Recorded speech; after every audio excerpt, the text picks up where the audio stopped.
Hi friend, नमस्कार. हाय आपलं नवीन blog. तर आम्ही दोघं जात होते पद्मालेला. पद्मालेला का जात होते तर एक कारण होतं, यांना तिकडे ड्युटीचं काहीतरी काम होतं, त्यामुळे तिथे काहीतरी कार्यक्रम वगैरे तिथं जायचं होतं. मग ते म्हणले की तिथून जवळच आहे म्हणे पद्मालय, तर चल आपण जाऊ म्हणे. मग काय नुसतं तयारी वगैरे केली आणि मग पद्मालय जाण्यासाठी निघाले. मग मी काय खूप खुश होती, कारण की मी खूप दिवसानंतर आजारी होती. खूप दिवसानंतर मी घराच्या बाहेर निघाली होती, कारण की मला खूप आनंद होता. आणि काय आम्ही शेवटी पद्मालय इथे पोचूनच गेले. मस्तपैकी रस्ता इथून लांब होतं आणि पहाड वगैरे, त्यामध्ये पाऊस पण चालू होता खूपच. पावसाचं पण वातावरण आणि ते पावसाचं वातावरण, त्यामुळे शितोडे पण चालू होते देवाचे.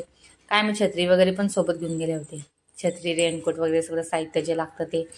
मग काय मी हे म्हणत की तूच एकटे की तुझा व्हिडिओ बनवते मागे, मला पण येऊ दे, मी गाडी चालवते, याचा मतलब नाही म्हणे की तूच व्हिडिओ बनवू शकते म्हणे. मग म्हटलं बरं, तुमचा पण काढते म्हटलं व्हिडिओ. मग मी त्यांचा पण काढला. मग काही इथून तर थोडंफार लांबच होतं पद्मालय. मस्त हिरवं हिरवं होतं सर्वपैकी, पहाड वगैरे होते. सर्व दूर पाऊस पडल्यामुळे सर्व मस्त एकदम हिरवं हिरवं भरलं होतं सर्व. मग काय शेवटी पद्मालय येथे आम्ही काय आता पोचलेच, समजा पोचूनच गेले. मग काय तिथे बघितलं तर गाडी पार्किंग करायची जागा पण नव्हती, खूप जास्तच गाड्या लागून गेल्या होत्या. बघितलं तर रविवार असल्यामुळे खूप गर्दी होती तिथं. मग काय आम्ही थोडे पुढे गेले, थोडीशी जागा बघितली गाड्या लावण्यासाठी. मग यांनी एका ठिकाणी जागा बघली, तिथे गाडी लावून दिली. म्हटलं गाडी लावून घ्या तुम्ही पटकन, चला म्हटलं इकडे जाऊ आपण. त्यानंतर मग त्यांनी गाडी लावली आणि म्हटलं आता पूजा वगैरे घेऊन घेऊ. म्हटलं इकडे नारळ वगैरे, ते बाया तिकडे आवाज देत होत्या, ताई इकडे या, ताई इकडे या. मग काय आम्ही एक नारळ घेतलं.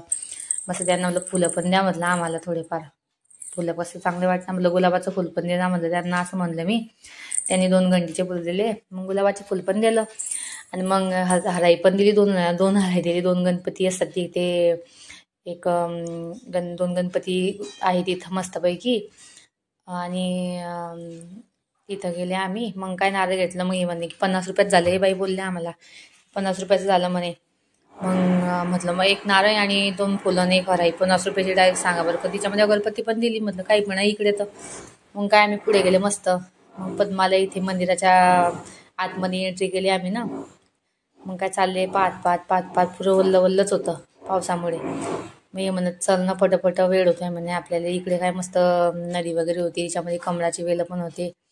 मंदिरामध्ये एंट्री केली, मंदिरात गेले, तिथं फोटो वगैरे काढण्यात काही अलाउड नसते. मग त्यामुळे मी काय केलं, थोडासा व्हिडिओ करला आणि तिथे मोबाईल बंद करून ठेवून दिला. मग पुढे गेले. मस्त पावसामध्ये वल्ले झाले होते आम्ही. मग आम्ही फोटो काढून घेतले छत्री वगैरे घेऊन. जर पाऊस चालू होता वरतून तर. यांना बघा किती मस्त छत्री घेतली अंगावरती. मग काही इथे पाहिलं तर कमळाचे फुलं होते मस्त. आणि बघा बरं कमळ किती सुंदर असतो दिसायला, पण किती घाण ठिकाणी कमळाचे फुलं येत असतं सांगा बरं का. आणि खूप खोल पाणी पण होतं. मग हे काय म्हणत, तू तर काही मस्त विचार करते म्हणे, यांची छत्रीपर्यंत सुरू. मग काय शेवटी आम्ही एक कमळाचं फुल घेतलंच. आणि मग काय तिथे काहीतरी आहे म्हणे, हे म्हणे चल बघायला जाऊ म्हणे आपण.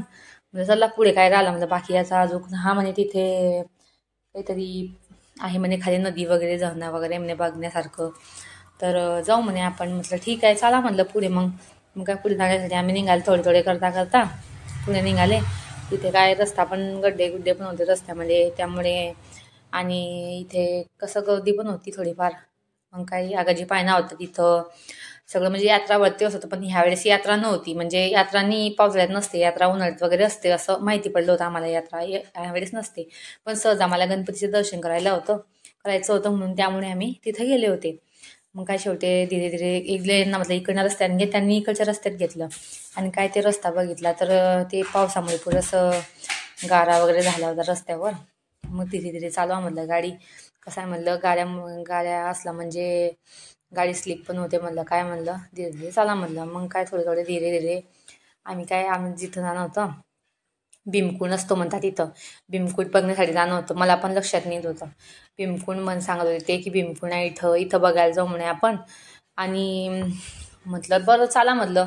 आता मला तर शक्यता माहिती नव्हती की इतक्या पायऱ्या वगैरे काही आहे तरी एवढं. मी म्हणजे यांनी आधी बघितलं होतं, मी बघितलं नाही होतं, म्हणून मला काही एवढं त्याच्यातलं माहिती नव्हतं. मग यांनी गाडी लावली आणि मग काय गाडी लावून घेतली पटकन. गाडीला जागा पण नाही होती एवढी, म्हणजे गाड्या होत्या तिथं. म्हटलं कुठं पण लावून घ्या, म्हटलं काय करायचं आहे म्हटलं आपल्याला. मग काय गेले तिथे बघायला. मग वापस येताना मी तर काही गेली नव्हती खाली, मी होतीच थांबली होती. हे तिकडनं येत होते वापस, मग यांचे पाय दुखत होते. मग ये म्हणत छत्री तर काही घरी जायचपर्यंत ठीक आहे राहणार नाही म्हणे, छत्री तर 100% मुलीन म्हणे, कारण की मी तिला काही ना काही करत असतोय म्हणे. मग काय मला हसू आला. मला म्हणत की तू आली नाही, पण मी एकटाच गेला होता खाली. ते अरे बापरे काय जायचं तिथं 150 पायऱ्या होत्या. 150 पायऱ्या बघता काय करता. मग काय हे बसले मस्त मोबाईल पाहत, आणि मी मस्त निंबू पाणी घेतलं, कारण की मी एकदम थकून गेली होती चालून निंबू पाणी पिलं. मग काय घरी जाण्याकडे निघालं. रस्त्यामध्ये एकदम पहाड वगैरे होतं, एकदम भारी हिरवंगार होतं तिथं. हे म्हणले चल म्हणे एक फोटो काढून घेऊ म्हणे आपण मस्त. म्हणलं काढा ना. मग इतक्या लांब आल्या म्हणलं तर फोटो काढणं बनतच म्हणलं आपल्याला. मग काय फोटो काढला, आणि मी काय एक मस्त व्हिडिओ काढला. बघा बरं तुम्हाला आवडतो का. आणि इथे काय म्हणतात, तुझी साडी तर पूर्ण अशी निसर्गासोबत मॅचच होऊन गेली म्हणे, तू पण हिरव्या कलरची पोपटी कलरची साडी घातली म्हणे, आणि ते झाडं पण त्याच रंगाचे आहे म्हणे. आणि त्यांनी मस्तपैकी गाणं वगैरे म्हटलं. मग काय घरी जायची तयारी होती आमची. संध्याकाळी आम्हाला 3:30-4 होऊन गेले जाता. आम्ही सकाळी इथून खूप अगोदर लवकरच निघले होते. मग इथं त्यांना एक कार्यक्रम होता, तिथं फोन लावायचा. त्यांनी फोन लावल्यानंतर म्हणता की ते मुले कार्यक्रम झाला म्हणे. म्हटलं ठीक आहे चला. मग इथे काय मसावत इथे आहे, तिथे रेल्वे स्टेशन होतं.